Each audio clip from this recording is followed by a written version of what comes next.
कार्यक्रम शुरू करने से पहले परम गुरु ब्रह्मश्री पितामह पत्री जी को धन्यवाद करते हुए उपस्थित सभी साधकों का हार्दिक स्वागत किया जा रहा है। మరి ప్రతి వాళ్ళు కూడా ధ్యాన జీవితంలోకి వస్తారు. వచ్చి మరి ఎలా వచ్చారు, ధ్యానంలోకి వచ్చి ఎందుకు వచ్చారు, ధ్యానంలోకి వచ్చాక మనలో మార్పులు ఏంటి, ప్రతి వాళ్ళు తెలుసుకోవాలి. ध्यान में बहुत से लोग आते हैं, ध्यान में वे किस तरह से आते हैं, ध्यान वे क्यों करते हैं, ध्यान करने के बाद में उनमें क्या बदलाव आते हैं, ये जानना जरूरी है। మరి ఈరోజు మనం ఆ మూడిటి గురించి అంటే ధ్యాన జీవితంలోకి ఎలా రాగలుగుతున్నామో తెలుసుకుందాం. आज हम वो तीन विषय के ऊपर मुख्य रूप से ध्यान जगत में हम किस तरह से आए हैं वो बात जानते हैं। మరి మూడు విషయాలను బట్టి మన ధ్యాన జీవితం, మానవ జీవితం ధన్యం అవుతుంది. तीन विषयों के आधार पर मानव जीवन, ध्यान जीवन धन्य हो जाता है। దానము, एक दान, ధ్యానము, दूसरा ध्यान, మూడు ధర్మము. तीसरा धर्म। ఈ మూడు విషయాల్లోనే ఉంటే గొప్ప జీవితం వస్తుంది. तीनों विषय में यदि रहेंगे तो एक अद्भुत महान जीवन आ सकता है। ముందు దానం గురించి తెలుసుకుందాం. पहले हम दान के बारे में समझते हैं। దానము అంటే ఒక గొప్ప పుణ్యకర్మ. दान का मतलब एक बहुत पुण्य कार्य। అందుకే కర్ణుణ్ణి గొప్ప దాత అంటారు. इसलिए कर्म को एक महान दाता कहते हैं। మనం ఎప్పుడైతే ఎదుటివాడికి ఇవ్వాలనుకుంటామో, जब भी हम अगले को कुछ देना चाहते हैं, మన మనస్సు ప్యూరిటీ అయితేనే ఇవ్వాలనుకుంటాం. हमारा मन पवित्र होता है तभी औरों को बांटने का विचार आता है। మనది అంటూ ఏది వదులుకోవడానికి సిద్ధపడం. हमारा ऐसा कुछ भी छोड़ने के लिए हम तैयार नहीं होंगे। మరి మనం దానం చేస్తున్నామంటే గొప్ప మనసు ఉండాలి. तो हम ध्यान कर रहे हैं, इसके लिए एक स्वच्छ मन होना जरूरी है। ఎంతో త్యాగబుద్ధి కూడా ఉండాలి. त्याग बुद्धि होना जरूरी है। ఈ దానము మనం చేస్తున్నాము అనుకుంటే మనకి పుణ్యం వస్తుంది. दान हम कर रहे हैं ऐसा हम सोचेंगे तो हमें पुण्य मिलता है। ఈ దానము భగవంతుడే చేయిస్తున్నాడు అని ఫలితం భగవంతుడికి ఇస్తే మరి ఈ మార్గంలోకి రాగలం. ये दान भगवान ही करवा रहा है, इसलिए उस दान का फल भगवान को यदि हम छोड़ देते हैं तो हम इस मार्ग में आ सकते हैं। అందుకే గీతలో కృష్ణ భగవానుడు इसलिए गीता में कृष्ण भगवान ने నిరంతరము కర్మలు చెయ్యి కానీ निरंतर कर्म करते रहो लेकिन ఫలితం మాత్రం పరమాత్మకు అర్పించు అంటాడు. फल को परमात्मा को समर्पण कीजिए, ऐसा कहते हैं। కర్మ చెయ్యకుండా ఒక్క నిమిషం కూడా ఉండకూడదు. कर्म किए बिना हमें एक मिनट भी नहीं रहना है। కర్మ చెయ్యకపోవడం సోమరితనం. कर्म ना करना यह आलसी वृत्ति है। కర్మ చెయ్యడం కర్మ యోగం. कर्म करना कर्म योग है। మరి ఆ కర్మ ఫలితం భగవంతుడికి అర్పించడం और यह कर्म फल को भगवान को समर्पित करना, ఇది కర్మ సన్యాస యోగం. इसे कर्म संन्यास योग कहते हैं। ఎప్పుడూ కూడా కర్మల్ని వదలకూడదు. कभी भी कर्म को नहीं त्यागना है, కర్మ ఫలితాన్ని వదలాలి. कर्म फल को त्यागना है।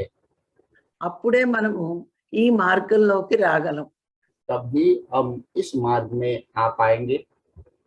మనము ఈ మార్గము అంటే ధ్యాన మార్గంలోకి, యోగ మార్గంలోకి రాగలం. इस मार्ग में मतलब ध्यान मार्ग, मतलब योग मार्ग में आ सकेंगे। ఫలితం పరమాత్మకు అర్పించినప్పుడు फल को परमात्मा को समर्पित करते हैं तब తనని చేరుకోవడానికి ఈ మార్గాన్ని బోధించడానికి उन तक पहुंचने के लिए, इस मार्ग को बताने के लिए మనకి జీవితంలో ఒక సద్గురువుని ఇస్తాడు. हमारे जीवन में एक सद्गुरु को वो देते हैं। అప్పుడు మాత్రమే మన జీవితంలోకి వస్తాడు గురువు. तब ही हमारे जीवन में गुरु के रूप में सद्गुरु आ जाते हैं। కర్మ ఫలాన్ని త్యాగం చెయ్యకపోతే कर्म फल को त्यागते नहीं है तो ఆ కర్మల యొక్క పుణ్యం వల్ల उन कर्मों के पुण्य के वजह से మళ్ళా జన్మ తీసుకుని पुनः जन्म लेते हुए భోగవంతమైన జీవితం జీవిస్తాం. भोगमय जीवन को जिएंगे। కానీ ఈ కర్మఫలం వదలడం వల్ల लेकिन कर्म फल त्यागने से భోగవంతమైన జీవితం వస్తుంది, भोगवंत जीवन भी मिलेगा, మోక్ష మార్గము తెలుస్తుంది. मोक्ष मार्ग भी पता चल जाता है। అందుకే కర్మయోగం కంటే కర్మఫల త్యాగం గొప్పది.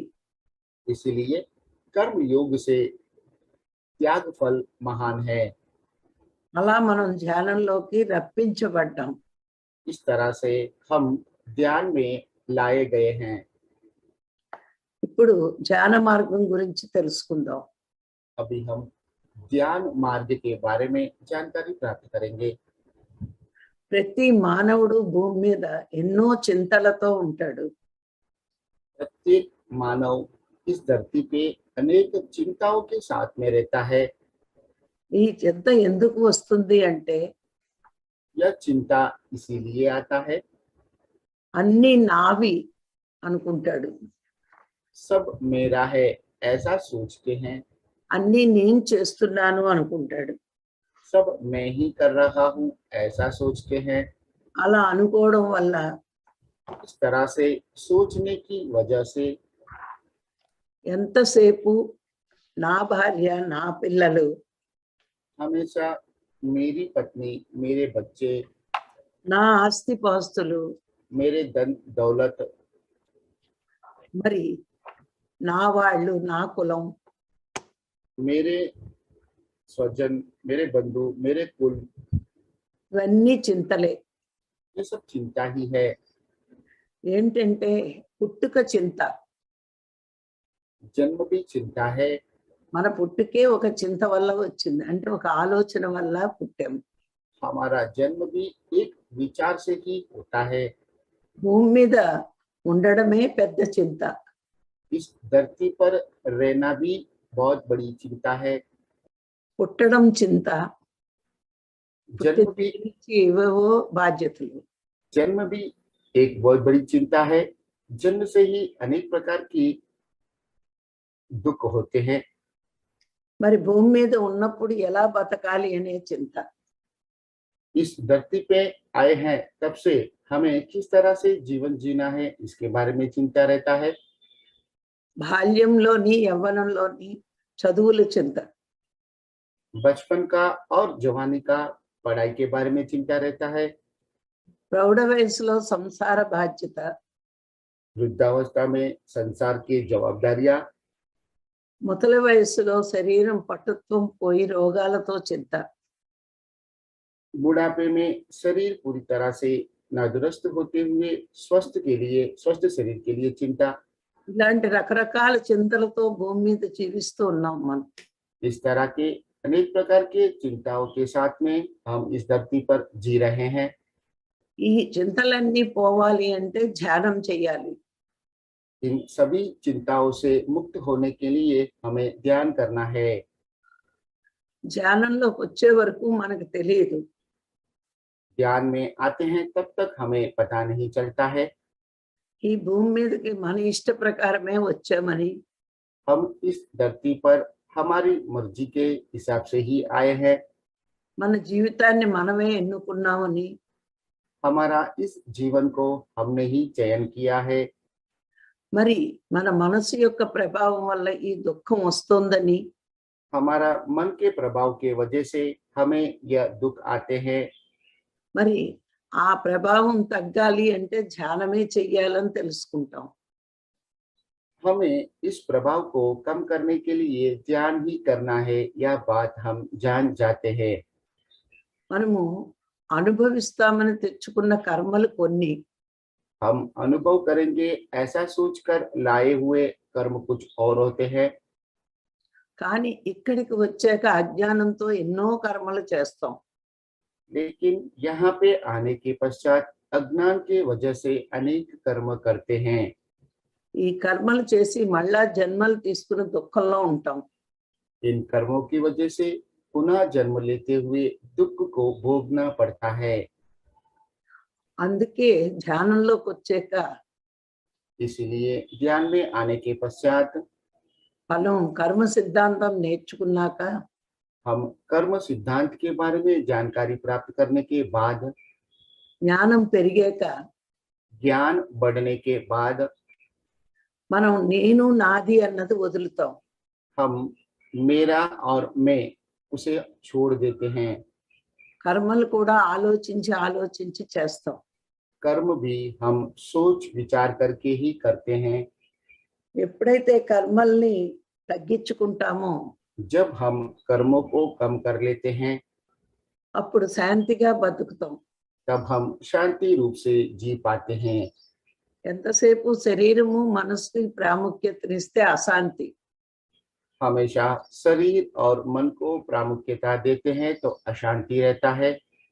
ఆత్మకి ప్రాముఖ్యతనిచ్చినప్పుడు శాంతిగా ఉంటాం. आत्मा को प्रामुख्यता देते हैं तभी हम शांति से रहेंगे। ఆత్మకి ప్రాముఖ్యత ధ్యానంలోకి వచ్చాకే ఇస్తాం. आत्मा को प्रामुख्यता ध्यान में आने के पश्चात ही दे पाते हैं। మరి ప్రాపంచిక జీవితంలో భగవంతుడు ఉన్నాడు అంటాం, కానీ प्रापंचिक जीवन में भगवान है ऐसा हम बोलते हैं, लेकिन కానీ ఆ భగవంతుణ్ణి ఎలా చేరుకోవాలో తెలుసుకోవాలో తెలియదు. उस भगवान तक किस तरह से पहुंचना है यह हमें पता नहीं रहता है। భగవంతుడు ఎవరో కూడా తెలుసుకోము. भगवान कौन है यह भी हम नहीं जान पाते हैं। మరి ఈ ధ్యాన మార్గంలోకి వచ్చాకే हम इस ध्यान मार्ग में आने के पश्चात ही భగవంతుడు ఎవరో తెలుసుకుంటాం. भगवान कौन है यह हम जान पाते हैं। ఆయన్ని ఎలా తెలుసుకోవాలో తెలుసుకుంటాం. उन्हें किस तरह से जानना है यह भी जान पाते हैं। ప్రతి కర్మకి శిక్ష ఉంటుందని తెలుసుకుంటాం. प्रत्येक कर्म का शिक्षा भोगना पड़ता है ये हम जान पाते हैं। అప్పుడు జీవితం మనము ఎరుకతో జీవిస్తాం. तभी हम जीवन को सोच विचार करते हुए जागृत रूप से जीते हैं। ధ్యానం ఎందుకు అంటే ध्यान इसलिए करते हैं మోక్షం కోసం, मोक्ष प्राप्ति के लिए, భగవంతుణ్ణి తెలుసుకోవడం కోసం. भगवान को जानने के लिए। మోక్షం అంటే బతికి ఉండగా ఆనంద స్థితి, मोक्ष का मतलब जीवन जीते रहते हुए ही आनंद स्थिति को प्राणा, జన్మలేని స్థితి.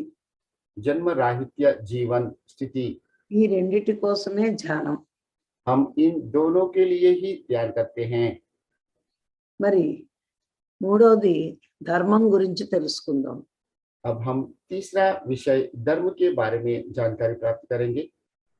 ఈ ధర్మం అన్నది ధ్యానంలోకి వచ్చే వరకు ఆచరించము.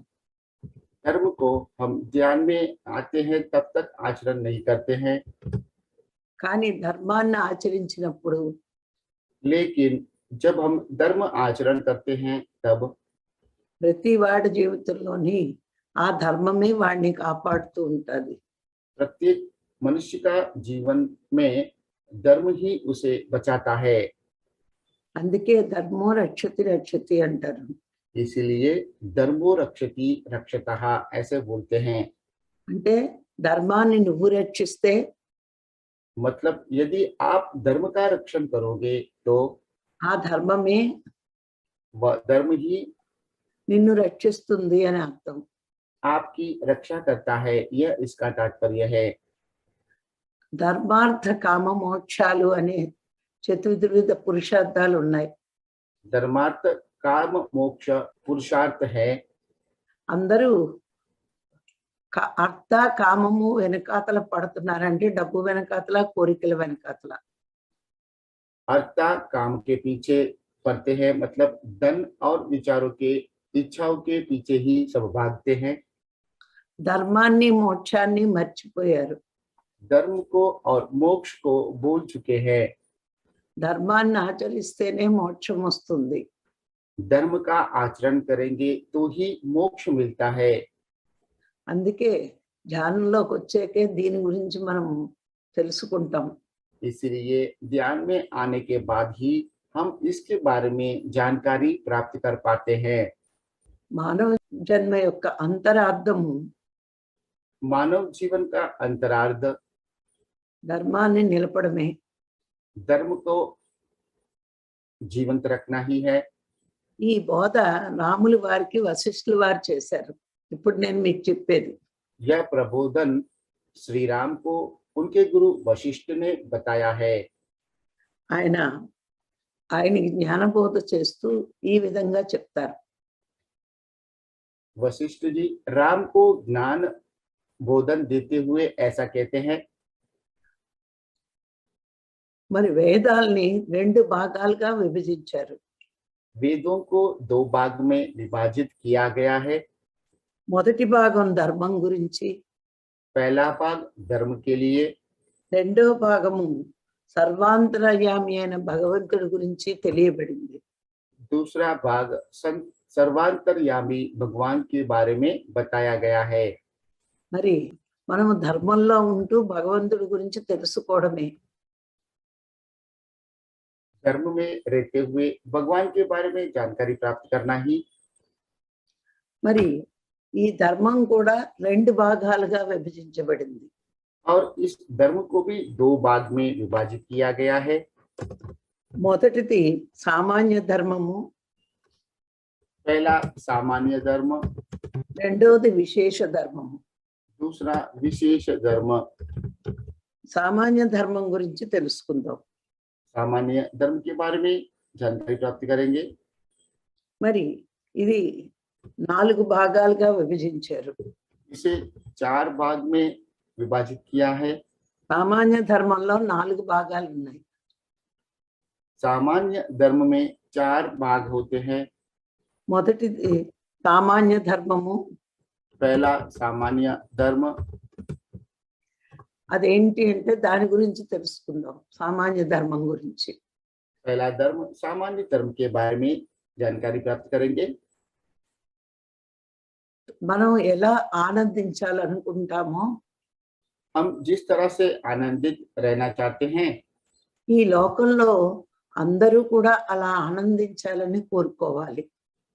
इस दुनिया में भी सभी लोग उसी तरह से आनंदित रहने की इच्छा व्यक्त करना है. వాళ్ళందరూ ఆనందంగా ఉండేటట్లు वह सब भी आनंदित रहे, इस तरह से మనము ఆనందంగా ప్రవర్తించాలి. हमें आनंदित तरह से व्यवहार करना है. అది మొట్టమొదటిది. यह पहला है. ఇక రెండోది లౌకిక ధర్మం. दूसरा लौकिक धर्म. తల్లిదండ్రుల పట్ల, माँ बाप के प्रति, సోదరుల పట్ల, भाई बहन के प्रति, బంధువుల పట్ల, स्नेही और बंधुओं के प्रति, శత్రువుల పట్ల, మిత్రుల పట్ల కూడా शत्रु और मित्रों के प्रति మనము ప్రేమగానే ఉండగలగాలి. हमेशा प्रेम पूर्वक ही रह पाने की आवश्यकता है. అంటే శత్రువులు వాళ్ళు మనసు చెడ్డది కానీ వాళ్ళ ఆత్మ భగవంతుడే అని గుర్తించగలగాలి మనం. शत्रु का मन ही खराब होता है, लेकिन उनकी आत्मा स्वयं परमात्मा है, यह हम जान लेना चाहिए. వాళ్ళు ఎంత శత్రుత్వం మనతో ఉన్నా वे हमारे साथ कितने भी शत्रुता की भावना के साथ में रहने के पश्चात भी వాళ్ళకి హాని తలపెట్టాలని ఎప్పుడూ అనుకోకూడదు. कभी भी उनको हानि पहुंचाने का विचार कभी भी मन में नहीं लाना है. అదే రాముడికి బోధిస్తాడు. यही राम को बोधन में बताया जाता है। వాళ్ళు మనని శత్రువులుగా చూడవచ్చు, वे हमें शत्रु के रूप में देख सकते हैं, వాళ్ళకు మనం మాత్రం ఆత్మగా చూడగలగాలి. लेकिन हमें तो उनको आत्मा के रूप में ही देखना है। అప్పుడే వాళ్ళకి ఏ హాని చెయ్యం. तभी हम उनको किसी भी तरह की हानि नहीं पहुंचा पाते हैं। అలా ఉండగలగడమే అసలైన ధర్మం. इस तरह से रह पाना ही सही धर्म है। ఇక వైదిక ధర్మం మూడోది. तीसरा वैदिक धर्म। ఇది స్వర్గ సుఖాల కోసం చేసే ప్రయత్నం. यह स्वर्ग सुख प्राप्त करने के लिए करने वाले धर्म है। అంటే దీనికోసం యజ్ఞయాగాదులు చేస్తూ ఉంటారు. हम इसके लिए यज्ञ तप इत्यादि करते रहते हैं। ఎంత గొప్ప యజ్ఞమైనా పుణ్యకర్మే కానీ మోక్షం కాదు. इतना बड़ा भी यज्ञ करेंगे, इससे हमें पुण्य ही मिलता है, लेकिन मोक्ष नहीं मिलता है। పుణ్యం చేస్తే స్వర్గానికి వెళ్తాం, पुण्य कार्य करेंगे तो स्वर्ग में जाएंगे, మోక్ష కర్మలు చేస్తే సత్యలోకాలకు చేరుకుంటాం. मोक्ष कार्य करेंगे तो हम सत्य लोक पहुंच जाते हैं। మరి వైదిక ధర్మం తెలుసున్న వాళ్ళు స్వర్గం కోసం ప్రయత్నిస్తారంతే. जिनको वैदिक धर्म के बारे में जानकारी होता है, वे लोग हमेशा స్వర్గం. लोग जाने का ही प्रयत्न करते हैं। మరి ప్రాకృతిక ధర్మం నాలుగోది. चौथा प्राकृतिक धर्म। ఈ ధర్మం ఏమిటి అంటే తప్పులు చేసిన వారి శరీరాన్ని శిక్షిస్తుంది. यह धर्म जो गलत काम करते हैं उनका शरीर को ही शिक्षा देते हैं। మరి ఇక్కడ శరీరానికి శిక్ష వేస్తుంది ప్రాకృతిక ధర్మం. तो यहाँ पे शरीर को शिक्षा देने वाला अथवा दंड देने वाला ही प्राकृतिक धर्म है। మరి పరమాత్మ ధర్మం మనసుకు శిక్ష వేస్తుంది. लेकिन परमात्मा धर्म मन को दंड करता है। ఇప్పుడు చూడండి, ఈ జన్మలో ఎవరినైనా బాధ పెడతాం, हम यदि इस जन्म में किसी को भी दुख पहुंचाते हैं, అంటే ఇక్కడ జడ్జి గారు మనకు శిక్ష వేస్తారు. तो इस जगत में जज हमें शिक्षा मतलब दंड देते हैं। ఆ శిక్ష మన శరీరమే అనుభవిస్తుంది. इस शिक्षा को हमारा शरीर ही भोगता है। శరీరానికి శిక్ష పడినంత మాత్రాన మనసు మారదు. शरीर को दंड मिलने से मन नहीं बदलता है। ప్రాకృతిక ధర్మం ఇలా ఉంటుంది, प्राकृतिक धर्म इस तरह से रहता है। కానీ పరమాత్మ ధర్మం ఎలా ఉంటుందంటే నెక్స్ట్ జన్మలో వాడు మానసికంగా ఎంతో బాధపడుతూ ఉంటాడు. लेकिन परमात्मा धर्म ऐसा होता है, अगला जीवन में वो मानसिक रूप से बहुत दुखी होता है। ఎందుకంటే వీడు అందరినీ బాధ పెట్టాడు కాబట్టి అందరి వల్ల బాధలు ఉంటాయి వీడికి. क्योंकि इन्होंने अनेक लोगों को दुख पहुंचाया है, इसलिए सबकी वजह से इनको भी दुख मिलता है। అందుకే ఆ జన్మలో ఆ బాధపడుతూ इसलिए उस जन्म में उस तरह से दुख होते हुए ఇంకెప్పుడు ఎవరిని బాధ పెట్టకూడదనే మార్పు వస్తుంది. आज के पश्चात कभी भी किसी को भी दुख नहीं पहुंचाना है, ऐसा बदलाव उनमें आता है। అందుకే శరీరానికి శిక్ష భూమి మీద ఉంటుంది, इसलिए शरीर को दंड इस धरती पे मिलता है, భగవంతుడి దగ్గర నుంచి మనసుకు శిక్ష వస్తుంది. भगवान के द्वारा मन को दंड मिलता है। ఈ నాలుగు కూడా సామాన్య ధర్మాలే. यह सभी भी यह चार भी सामान्य धर्म ही है। మరి తర్వాత విశేష ధర్మం రెండోది. अभी इसके बाद में हम विशेष धर्म। ఇదేమిటి అంటే మనకి ప్రతి వాళ్ళకు కూడా ఈ ధర్మం కోసమే మానవ జన్మ తీసుకున్నాం, విశేష ధర్మం కోసం. यह धर्म के लिए ही सभी मानव जन्म लेते हैं, కానీ ఈ విశేష ధర్మాన్ని మనం మర్చిపోయాం. लेकिन हम इस विशेष धर्म को भूल जाते हैं। జ్ఞానులు ఈ విశేష ధర్మాన్ని పాటిస్తారు. ज्ञानी इस विशेष धर्म का ही पालन करते हैं। వీళ్ళు అజ్ఞానంలో పడిపోకుండా यह लोग अज्ञान में गिरे बिना ही ఈ గురువుల ద్వారా ఈ జ్ఞానాన్ని నిరంతరం పొందుతారు. गुरु के द्वारा ही इस ज्ञान को निरंतर रूप से पाते हैं। వీళ్ళు ఎప్పుడూ 5 క్వశ్చన్లు వేసుకోవాలి. इनको हमेशा 5 सवाल अपने आप को पूछना है। ఫస్ట్ది నేనెవరు, पहला, मैं कौन हूँ। రెండో క్వశ్చన్ ఎక్కడి నుంచి వచ్చాను, मैं कहाँ से आया हूँ। మూడోది ఏం చెయ్యడానికి వచ్చాను, मैं यहाँ क्या करने आया हूँ। మరి నాలుగో క్వశ్చన్ ఆ చేసేటప్పుడు వచ్చే ఆటంకాలు ఏంటి, मैं यहाँ पे कुछ करता हूँ तब मुझे क्या बाधा आती हैं।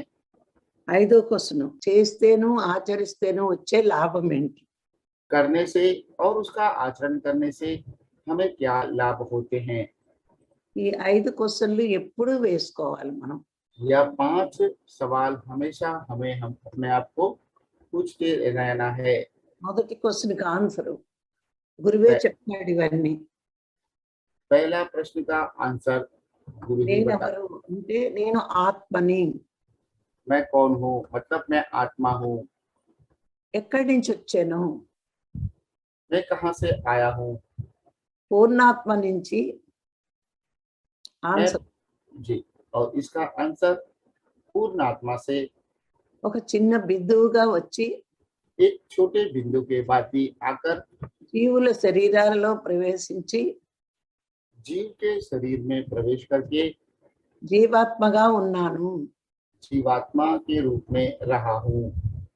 మరి ఈ జీవాత్మ ఎందుకు జీవాత్మగా ఉంది, దైవం అయ్యుండి అనే విచారణ చెయ్యాలి.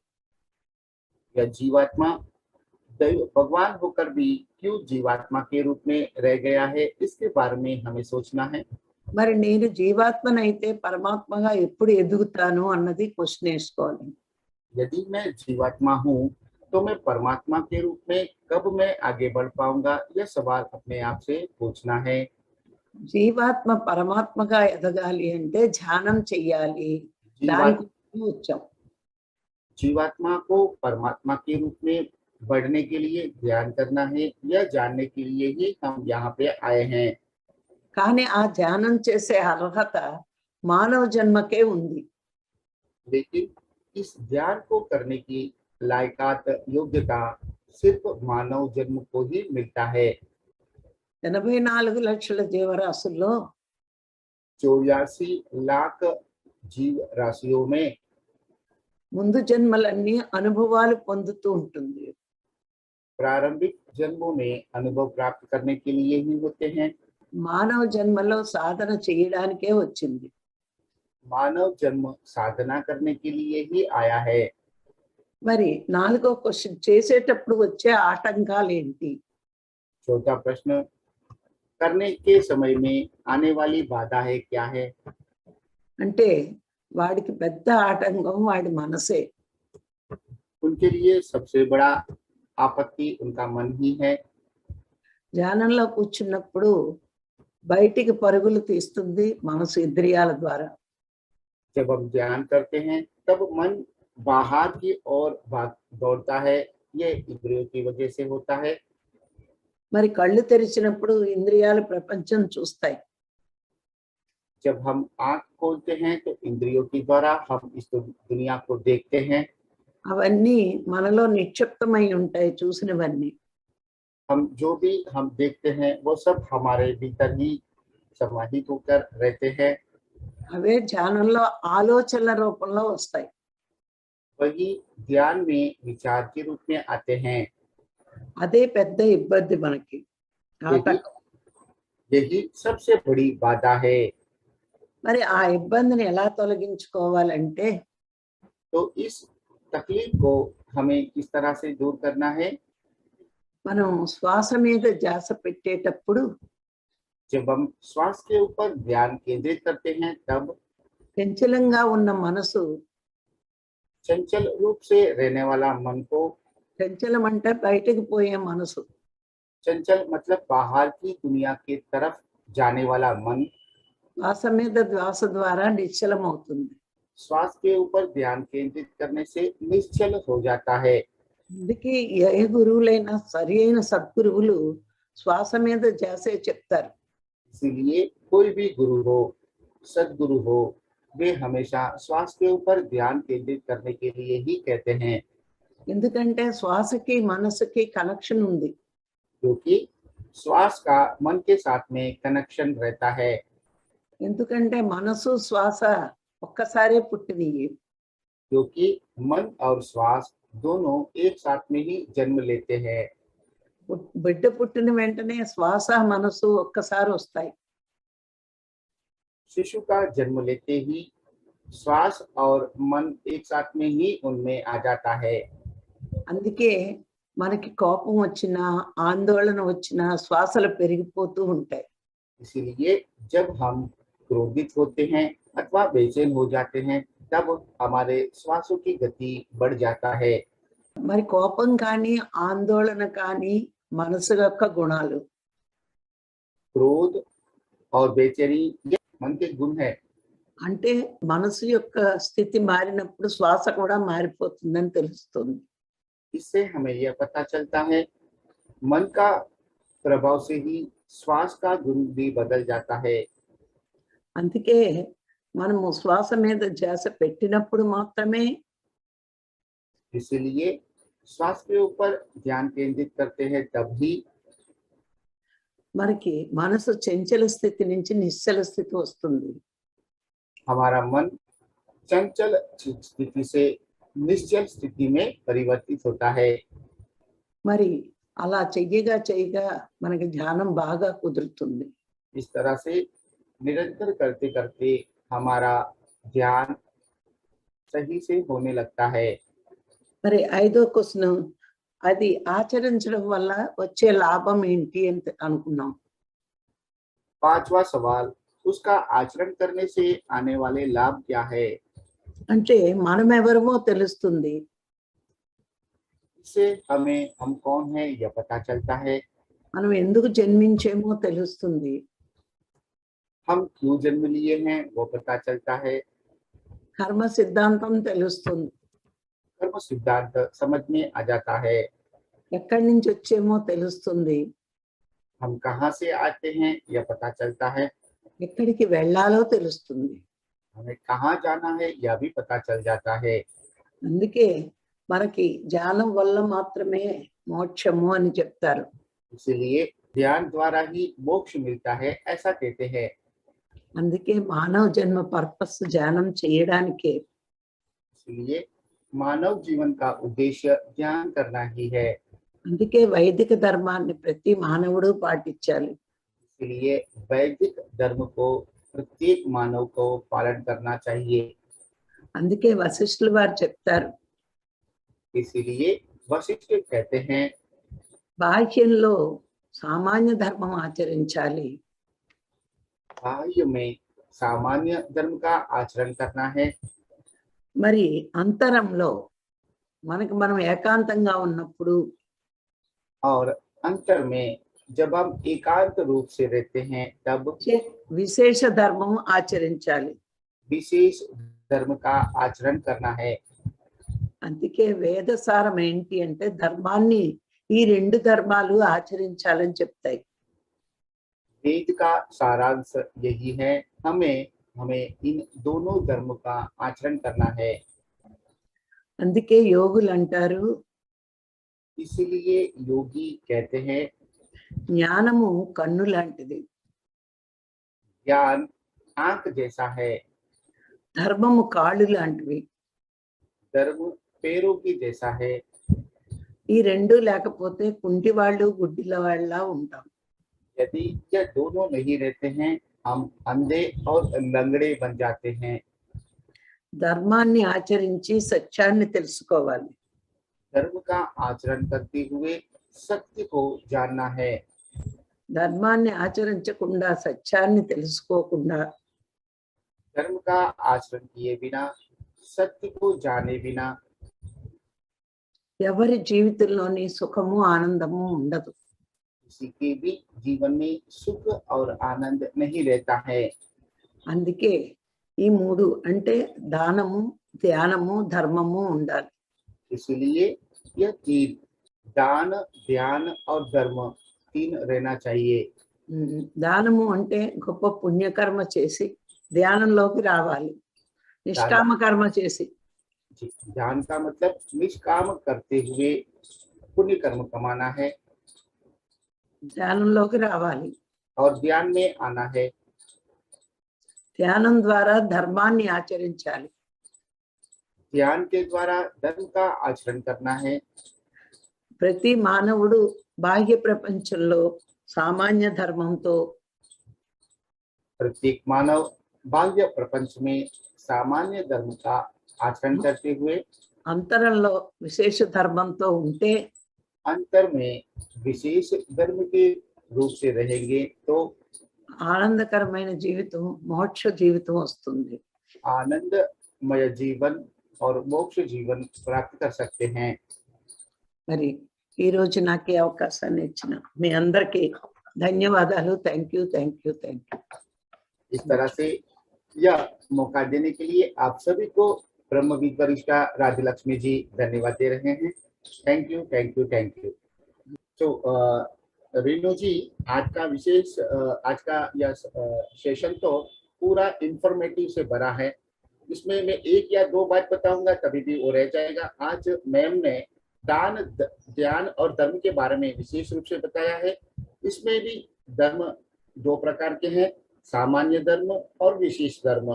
सामान्य धर्म में 5 तरह के धर्म होते हैं। पहला सामान्य धर्म, दूसरा लौकिक धर्म, तीसरा वैदिक धर्म, चौथा प्राकृतिक धर्म। और विशेष धर्म में 5 तरह के हमें सवाल पूछना है।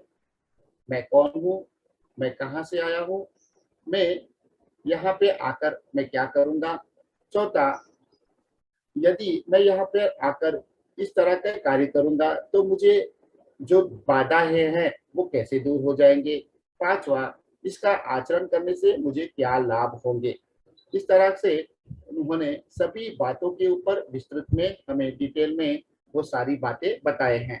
तो इसे समझने के लिए आपको पूरा सेशन रिकॉर्डिंग सुनना जरूरी है, क्योंकि माता जी का जो भी क्लास होता है उसमें पूरा शास्त्र, उपनिषद और वेद का सारांश ही हमें यहाँ पे बताते हैं। आज भी उन्होंने भगवान श्री राम को गुरु वशिष्ठ ने जो बात बताया है उनका उदाहरण देते हुए वही बात हमें यहाँ पे उन्होंने बताने का प्रयत्न किया है। निश्चित रूप से यदि आप आज का सेशन आधा मिस किए हो तो बाकी का आधा आपको देखना सुनना जरूरी है। पूनम जायसवाल जी। कोटि कोटि आत्मवंदन मैम। यस पूनम जी। कोटि कोटि आत्मवंदन सर। यस यस पूनम जी। वैसे तो बहुत अच्छा लगा आज का सेशन सर, बहुत बातें समझ में आ गई, लेकिन एक थोड़ा सा डाउट था सर कि जैसे मैम ने कहा था कि हम जो अनुभव लेने के लिए सोच कर आते हैं, आत्मा हमारी जो डिसाइड करती है कि हमें ये एक्सपीरियंस लेना है, और हम जब धरती पर आते हैं तो हम हमारे मन से, कल्पनाओं से और ही कुछ अलग कर्म बनाते हैं, और उसके वजह से हम ज्यादा दुख भोगते हैं और फिर से जन्म लेना पड़ता है और ज्यादा तकलीफ होती है। तो जैसे ये हमारे एक्सपीरियंस वाले कर्म, मतलब एक्सपीरियंस वाले जो कर्म हमारे साथ पूरे है वो कैसे समझना है, और जो हमारे मन से और कल्पनाओं से हम बना रहे हैं जिसके कारण हमें और ज्यादा दुख भुगतना पड़ रहा है, तो ये कर्म हम दोनों में डिफरेंस, मतलब कौन से कर्म हमारे एक्सपीरियंस वाले हैं और कौन से हमारे कल्पनाओं से है, ये हम कैसे समझेंगे? మనము కొన్ని కర్మల వల్ల ఈ భూమిపై జన్మ తీసుకుంటూ ఉంటాము. అయితే మనం ఇక్కడ జన్మ తీసుకున్న తర్వాత అజ్ఞానంలో ఉండడం వల్ల ఇంకా కర్మలు చేసి ఇంకా కొన్ని జన్మలు తీసుకుంటూ మరి కొన్ని దుఃఖాలను అనుభవిస్తూ ఉండవలసి వస్తుందని మీరు చెప్పారు. మరి ఇందులో గత జన్మ నుండి వచ్చిన కర్మలేవి, మరి ఈ జన్మలో అజ్ఞానం వల్ల చేసుకున్నటువంటి కర్మలేవి, వాటిని మనం ఎలా గుర్తించగలము అని అడుగుతున్నాం. సరే, మనము ఇప్పుడు ఒక ఇంట్లో బానిసగా వచ్చాం. माता जी आपको इसका जवाब देते हुए बता रहे हैं, एग्जाम्पल के रूप में हम किसी के घर में एक नौकर के रूप में आए हैं। అక్కడ మనము బానిసగా వచ్చాం కాబట్టి, పనిగా వచ్చాం కాబట్టి మన డ్యూటీ మనం చెయ్యాలి. हम यहाँ पे एक नौकर के रूप में यहाँ पे आए हैं, इसलिए हमें हमारा काम करते रहना है। పూర్వజన్మ కర్మ వల్లే నేను ఇంత చిన్నగా జీవితంలో ఉన్నాను అని అనుకోవాలి. पूर्व లేకపోతే जन्म के లేకపోతే భోగవంతమైన జీవితం వచ్చేది కదా. जी, पूर्व जन्म के कर्म फल के अनुसार ही मुझे इस तरह का नौकर के जीवन में जन्म लेना पड़ा, अथवा मुझे बहुत भोगवान जीवन मिल सकता था। అక్కడ ఇది పూర్వజన్మ కర్మ. ये पिछले जन्म का कर्म है, ये हमें समझना है। మరి అక్కడ మనం కరెక్ట్ గా ఉండకుండా అక్కడ కూడా మోసం చేసి దొంగతనాలు చేస్తే ఇంకా కింద జన్మలు వస్తాయి.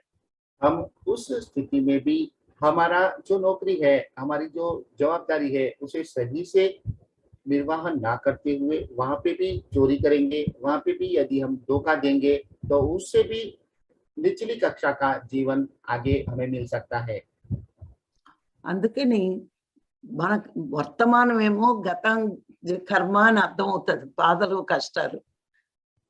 तो वर्तमान समय में जो भी हमारी स्थिति है, जिसमें हमें दुख और तकलीफें आते हैं, वो हमारे पूर्व जन्म का कर्म है, ऐसा हमें समझ में आता है।